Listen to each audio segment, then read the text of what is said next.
یہ وہ پختگی ہے جو امام نے اپنے اصحاب کے وجود میں پیدا کی کہ فرماتے غالباً 20 سے 25 تیر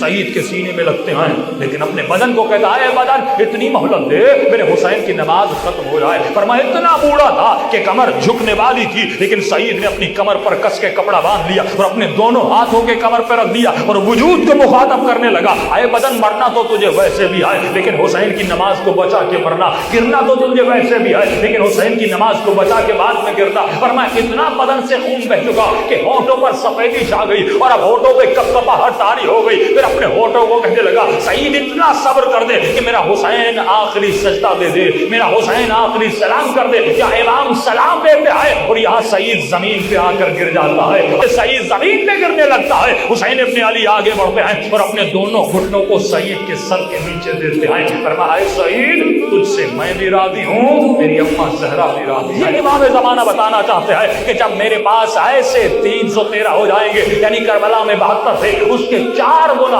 یا 5 گنا زیادہ جب شیعہ ہو جائیں گے، جن کا کردار ایک ہوگا، جن کی رفتار ایک ہوگی، جن کا اخلاق ایک ہوگا، جن کی معرفت ایک ہوگی، جب میں لبیک کہوں گا ان کے عمل میں فرق نہیں آئے گا۔ جب میں بلانے پر آؤں گا کوئی یہ نہیں کہے گا مولا میرے بیوی بچے، مولا میرا گھر، مولا میرا کاروبار۔ بس اگر یہ سنے کہ امام آواز دیتے ہیں جس طرح حبیب کوفے سے چلا تھا اسی طرح یہ بھی اپنے گھروں سے چلیں گے اور اپنے امام کی آواز پہ لبیک کہیں گے، تو ہمیں اپنے وجود میں اس کردار کو پیدا کرنا ہے جو کردار کربلا والوں میں تھا۔